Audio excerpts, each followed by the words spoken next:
Saigon. How are you doing, Mindy? Very good as always. Good to see you, Charles. Yes. And today we're gonna meet a very interesting young new agent. His name is Khanh Do. Yay! Welcome, Khanhs. Thank you for having me.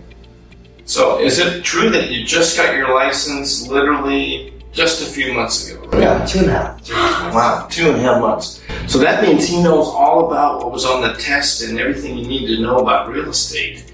You know, a lot of times when we take the exam, there's all kinds of questions there, like how many square footage in an acre and meets and bounds and You have answers right here, so better than you. Yeah, no, if I had to I take, don't know about that. honestly, if I had to take the test all over again, I would probably have to go, oh yeah, you know. But, you know, the advantage of being a professional agent is you know a lot about technology, you know what the current laws are. So, yes, experience is great to have, but you also have the energy and the new look on it. So anyway, welcome to the show. Another amazing new agent here at HPT Realty.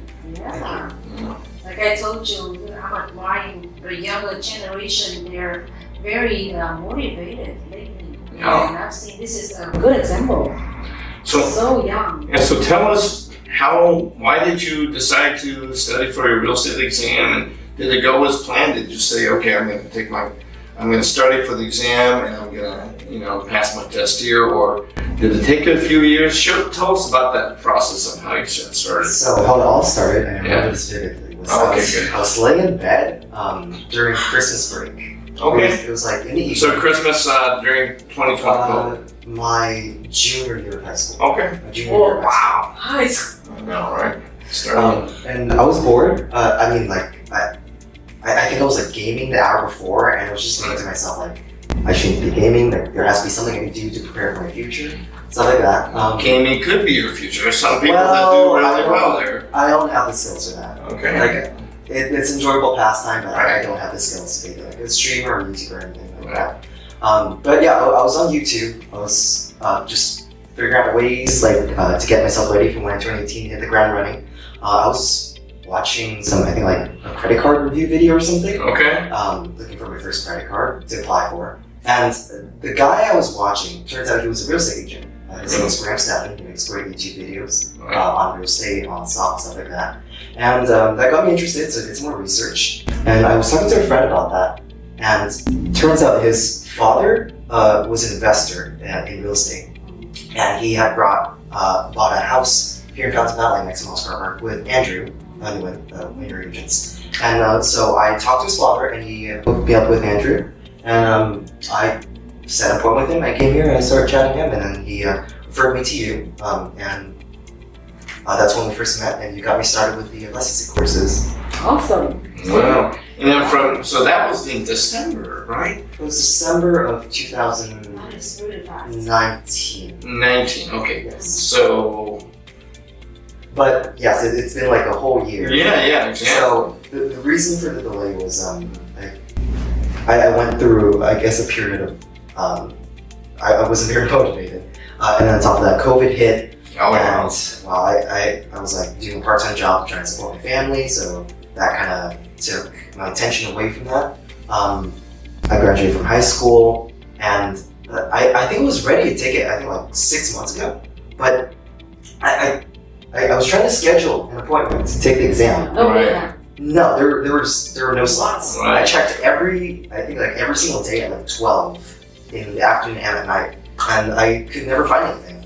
And finally, I think there was a slot open for a place in San Diego, and I was kind of like debating, like, do they really want to drive all the way down to San Diego? Yeah, no, there's a lot of people that flew just to take the test because, there was an opening.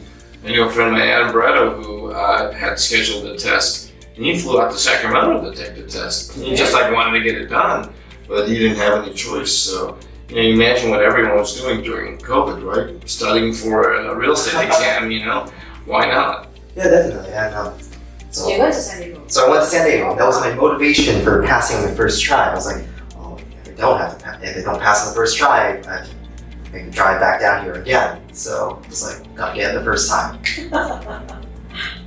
How was your, I'm sure we all have our experiences when we took our exam, I took a different kind of version and way. But, I think some people study just enough and they're not even sure if they passed. Some people overstudy and, you know, get bored of it. What were you, did you like basically say, okay, I'm on the 70th percent question, I know I got them all right, I'm just gonna guess on the rest and leave. Was that you, or? Well, so obviously I crammed, though I can't remember. License preparation, right? But I crammed a few days before. No, I crammed like a couple weeks before that. But I really started cramming like the last couple days before the exam. Yeah. That definitely helped. It's a bad habit, procrastination, horrible thing, but cramming the last few days keeps stuff fresh in your mind. Yeah, you remember. Yeah. I mean, went through the exam. I thought the first like half of the test was really easy. And the next half was just like, I thought I was getting every single other question wrong. But I just went back, looked through everything, just changed the answers that I thought might be wrong to something I thought might be right. I mean, I don't know what percentage you're not, but I passed, so. Yeah, that doesn't matter whether, Yeah. it doesn't matter what the percentage you got it done. Done is done, pass is pass. Yeah. That's all you need, right? That's right. And, you know, there are some people that, you know, oh, my English is bad, I can't take it. Or, you know, just too complicated, too much math. I've known people who had a difficult time speaking and reading English, and they passed the first time. And I've known native English speakers flunk it 3 times. So I realize it has nothing really to do, I mean, it sure helps to understand. But, you know, there are people that take the test in methods, right? I'm going to eliminate the 2 obvious wrong answers and figure out which 2 are the best, you know, if it's in multiple choice or not. So, did you have any technique, or you just? I mean, like what do you call it? First Tuesday, the company that take the licensing courses. I mean, in the exam prep book, there were some strategies. You went through that? I went through all of them. I guess like I don't remember any of them now, but I kind of kept them back in my mind. Like some part of the questions, like obviously, I tried to like narrow them down to like the 2 that I thought were right, and then I just answered that. But overall, I think you're a smart person. That's why, you know, determinations and go get it done. So repeat it. Yeah. And then once you learn the information, a lot of the instructors will tell you, well, you got to learn, you got to study to pass the test, not study to be the most amazing realtor, because that's where experience and training afterwards experience comes in. You know, any advice you have to give to somebody that's like thinking about taking a course, or you know, maybe stuck after the few first practice tests and you're not motivated? Any tips? Because you kind of went, because I did the same thing. I studied for it, got ready, and then I lost interest, and then went back, and the second time I finished. So I got this from someone, I don't remember who. I have a picture that I took on this app on my phone, and the app ages you to like, let's say like 20, 30, 40, 50. So I aged myself, I took a picture of myself, I aged myself to age 40, age 40. And I keep that picture on like the side of my desk, and every single day when I get up and I do work, I always think to myself, I'm not doing work for myself right now, because like if I wanted to benefit myself right now, I could just like sit around and do nothing. But what I'm really working for is my future self, like 40 years from now. Because my future self is going to look back and say, thank you for doing all that work. Oh, nice. Very good story. And then you're going to thank your mom and dad for making you take piano lessons when you're trying to impress ladies at the bar, right? Violin lessons, right? You know, you always go, oh, mom, come on. And that is amazing. So that's one of the things I found out most kids in my generation. It's like they go to take piano classes, they go to take violin classes, guitar classes, sports, or let's say like even Sunday Viet or different language. Yeah, and like because we're just kids. At the time, we just want to have fun. Like we don't really have reason yet. We're not really thinking about the future. And so like for me, now that I've grown up, I found like I really regret not like taking violin classes more seriously. We all have that, but you know, there isn't a test. Well, I guess there's a test you could take or something on violin, but you know, I mean, unless you're going to be a professional musician, a lot of competition. It's rewarding if you love it, and it's always important to do what you love and or you like. instead of saying I'm doing this because it's the only thing I can do to support my family, whatever. It's always great to, enjoy what you're doing. So, so what do you think? 3 months into it, 2 months into it?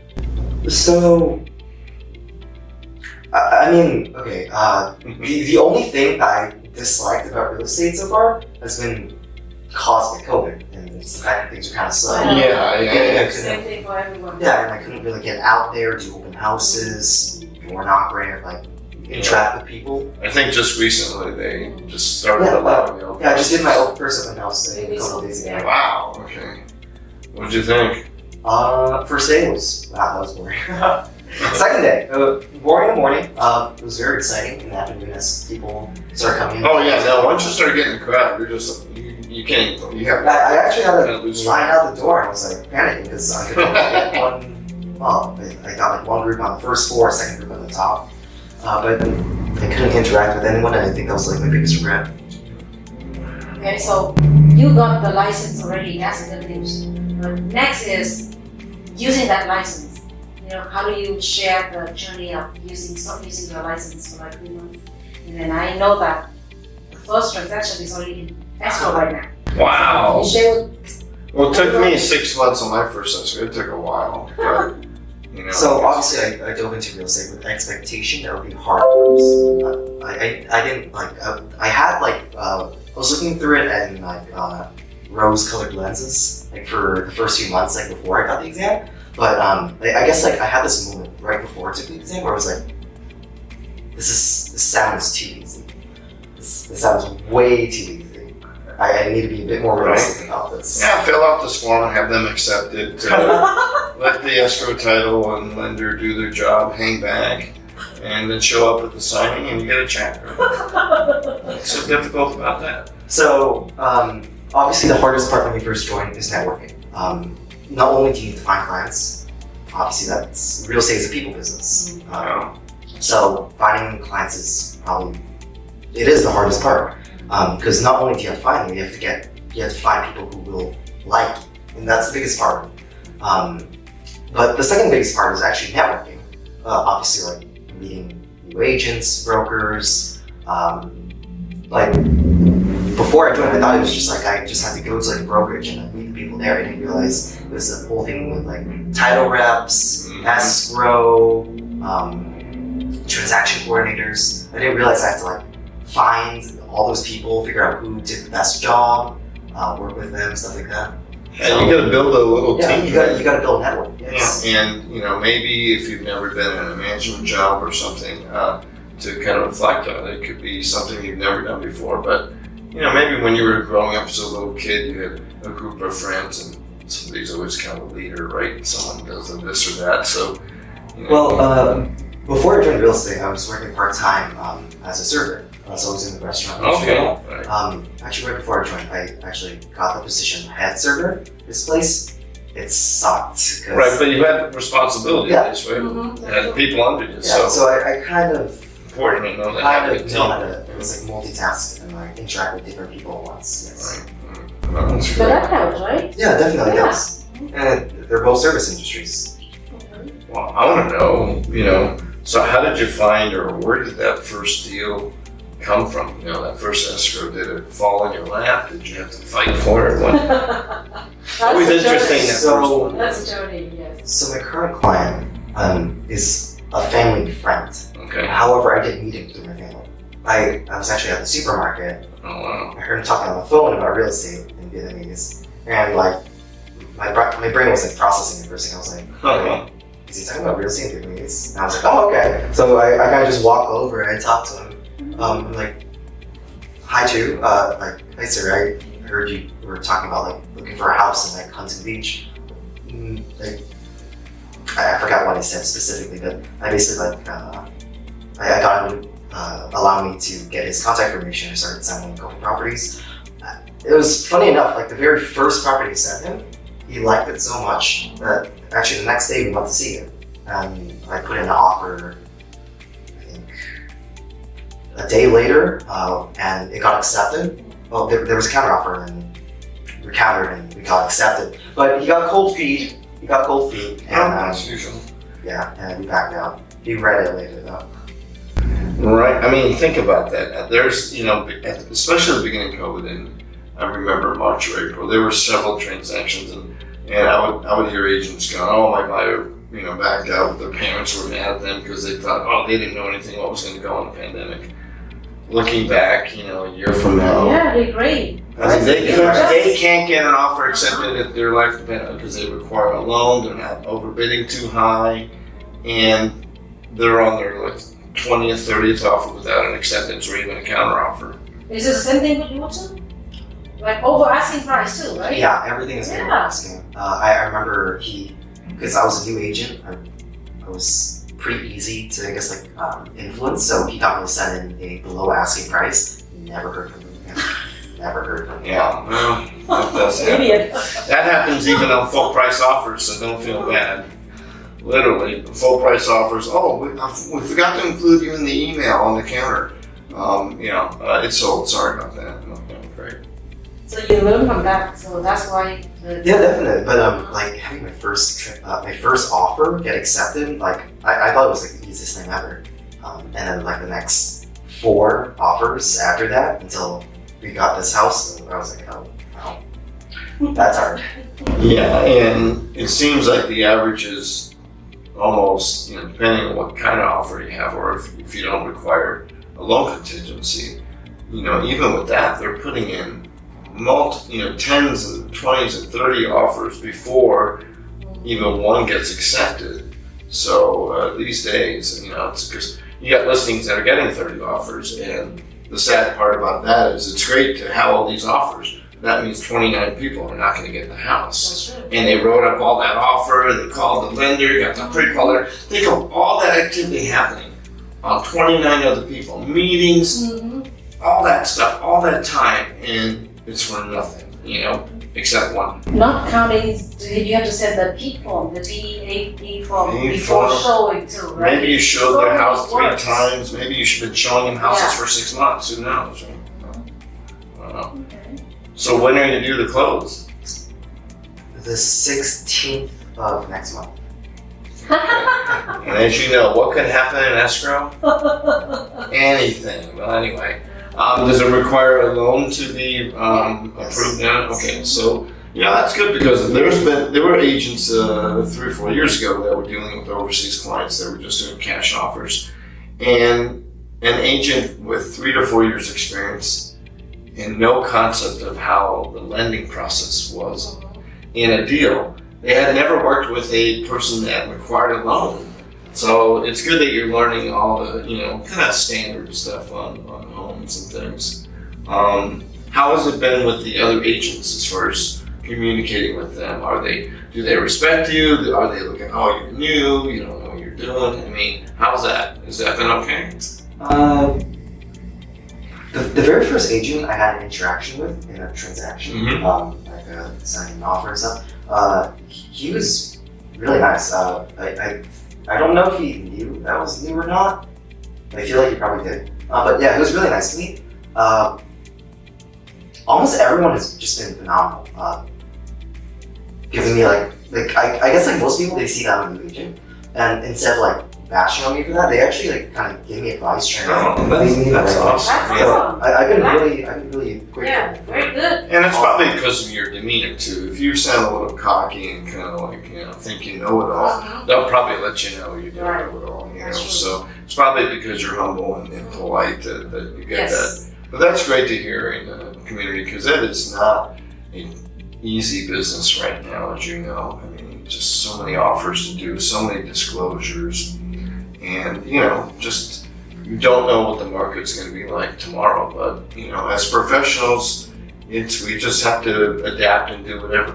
Absolutely. If you get a listing on a property and you think it's terrible and the floor plan is bad and it's sitting on the wrong side of the street or whatever, in the end of the day, it's your job to sell it, not to criticize what it's about or what it could be, right? So Yeah, actually, so the open house I was doing for Andrew last weekend and the weekend before that, it's a $1.7 million house, For me, it's pretty much the most expensive thing I've ever seen. I know by far it's not, especially for California. But for me, it was. And Oh yeah. yeah, the people who I was like seeing who were coming through the house, I was just like, wow, they're like just bashing this house. It's like the most fancy thing I've ever seen. Oh yeah. Well, when you start the price start going up, people start getting pretty picky. Yeah. You know. That's what I noticed. Oh yeah, it is. But you know, you have to kind of put the good side. In a way, you are in sales, right? Yeah. You're trying You to. gotta roll with punches. Right. I mean, you can't say that something is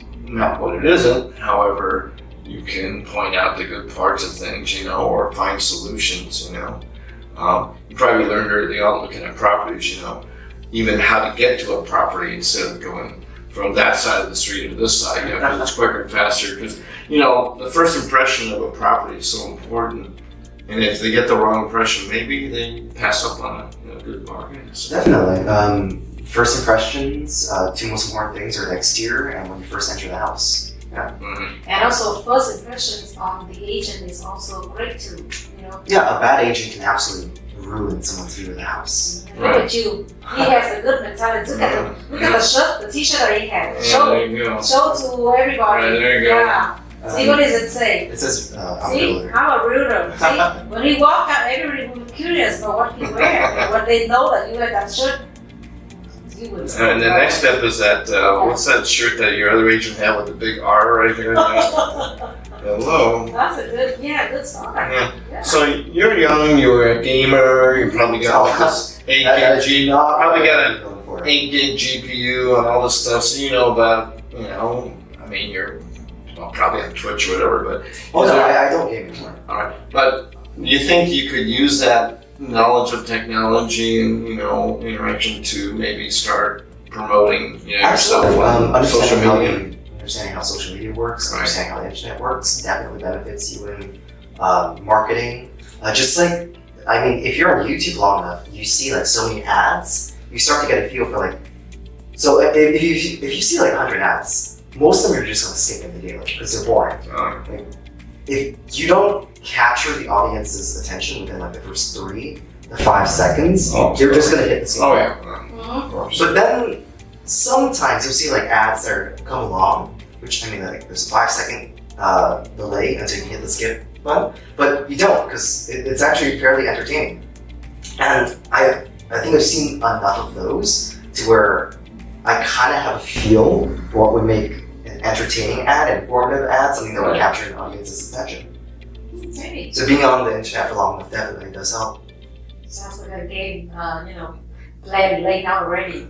Good. Yeah, I mean, it's, you know, with COVID, that was the big shift, right? Everything was That's right, everything went done online. virtually. You had Zoom meetings instead of, you know, in-person appointments. Zoom meetings are not great. Yeah, but that's what we had to deal with. It's what you have to deal with, but gosh, it's not very effective. So I used to be with Luong before I joined HPT, and we did Zoom meetings all the time. Like you guys do too, but their Zoom meetings, like the information being put out was fantastic. The teacher was great. She was engaging. Everything was right about it. If it was an in-person class, but simply because it was online.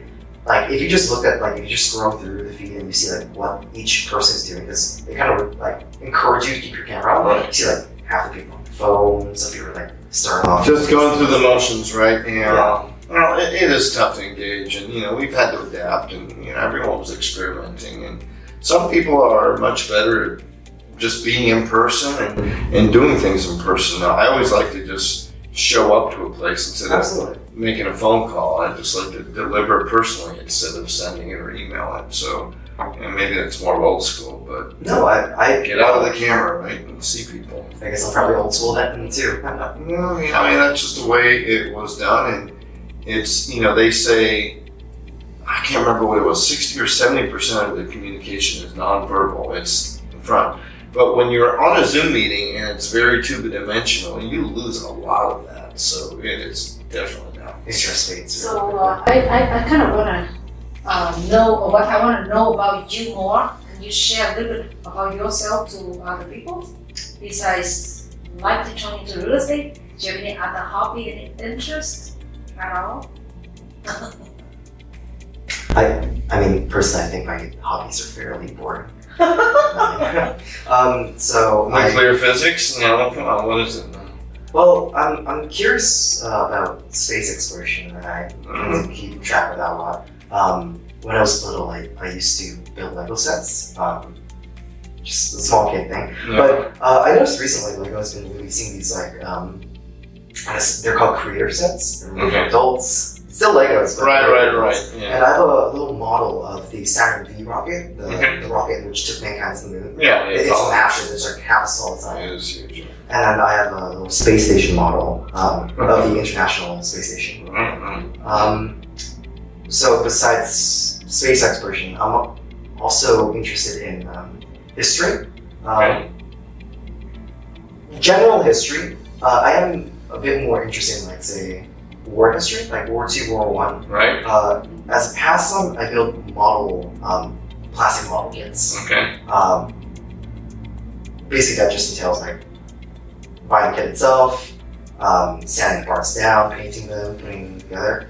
I don't really have any pictures of them, but it's. I think to the average person, it just seems like such a boring thing to do. No, I mean, but it shows your detail. And I mean, for me, when I used to get plastic models, I would never paint the thing. I wouldn't sand it. I would just want to put it together as fast as I could and look at it. And that's how. I'd be bored with it and throw it away. But I wouldn't take the time to paint it. And when I did, it looked horrible. And so it was like, all right, well, it looked great in the picture, but when I made it, it didn't look anything like it. Yeah, it's like you see. And then you're missing a few parts. You didn't put it on. But that was fun. But I really like when you talk about the Lego set, the creator sets. They had something called the erector set, which was these metal girder things that you assemble things with. Oh. And so instead of the plastic cushions, you were actually screwing stuff together. I had electronic kits and everything. I wanted to be a pilot, but that's all whole different story.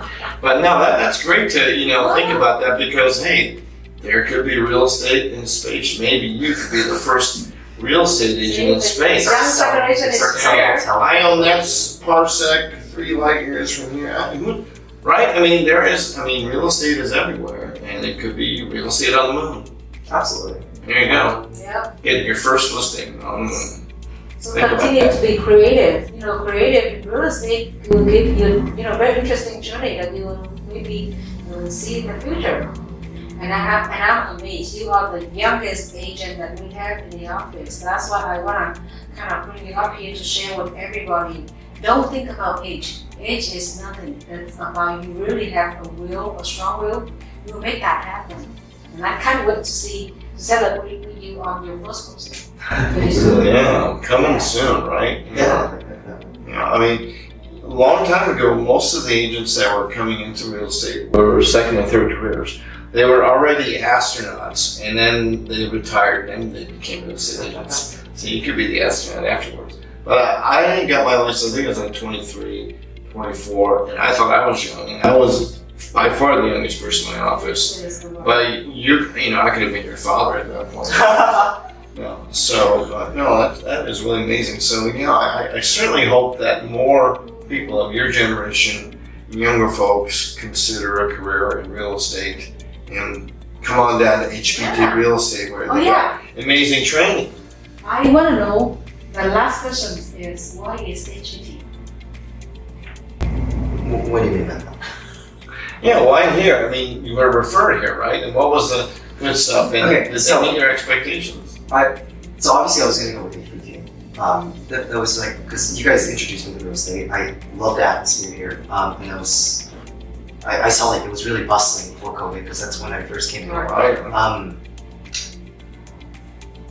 After I took the exam, there's this guy who finished at the same time as me, and we started chatting because we both just got licensed. And he told me he was going to join Keller Williams. He told me it was an excellent company for new agents. So I was like, oh, okay. And then I started thinking, I was like, maybe I should take a look at some other brokerages besides just HPT, just to see what's out there. Sure. And I went online and I just looked at nationally what was the best real estate company that you could go for. Right. Keller Williams was pretty much at the very top. Yeah, there was Keller Williams and Coldwell Banker, but Keller Williams was better for new agents. And it's a national brand, so it gets a lot of recognition. And so I went in for an interview. Gosh, it was very corporate-y. That was like the only thing I didn't like about them. Well, too many rules and just they were a little stiff, huh? Yeah. But also met a guy in there who I liked, so I decided to join. Keller Williams was great. It had everything a new agent could ask for, but there were a couple things that were missing. Number one, you didn't get the sense of family, which you can't really get except for like a brokerage like this. And it didn't really have any opportunities for new agents like partner up with agents, because everyone in there was kind of like busy just off doing their own thing. So yeah, there's a lot of experienced agents I know. I think the key is, you're here for a reason because you felt like it was the best fit. For some people, the other brokerages might be the best fit. You never want to be unhappy where you are, right? So if you're happy where you are, you know that there's all these, successful agents hustling and bustling around. It can't be bad. And look, you've got your first deal within a few months. I don't know, I think you made the right choice, right? Yeah, coming here, within the first 5 days, I think I learned more from Mindy and Andrew than I did from probably my entire stay there. Yeah, you never know, but it's all about the people, right? Yeah, absolutely. It could be, WK Realty, it doesn't really matter. It's just, the friend and friendship and network and the respect that you get. And, but we're glad you're here. Yes, I'm very glad I switched back to here. Yeah. All right. Well, anything else to add, Mindy? Well, I'm just, very happy that, a young agent could be successful in a short time and open up a new transaction and continue to be. I know that you might have a new listing coming out from the open house. That's in the working, right? So those are very, very, happy journey for you, promising in the future. Yeah. So if you put your mind to it, doesn't really matter. Even if COVID, stopped you from being able to do what realtors do a lot, in person and things. But now we've got the opportunity, so that's fantastic. Yeah. So any more things you want to share? Oh, I think like one thing I've seen from the agents I've talked to is they always focus on the money initially. Wait, you can make money in real estate? Yes, everyone, it's like they get tunnel vision on the money, and that's it. But I realized that, probably even before I joined, a day before I joined, that probably for the first year or the first few months, my main focus is learning. Oh, yeah. Yeah, that's absolutely what you have to focus on. You need to absorb as much information as you can in as short a period as possible. Wow. So right now my focus You is need to find another 100 of these guys. Yeah, there's more coming now. Good training, discipline, and just humbleness and willing to learn. So, because a lot of people get into this, I want to make some money, But anyway, it's absolutely the right attitude because you do all those things. Believe me, the money will come. Well, actually, my main motivation for getting into this was actually to fund my girlfriend's education.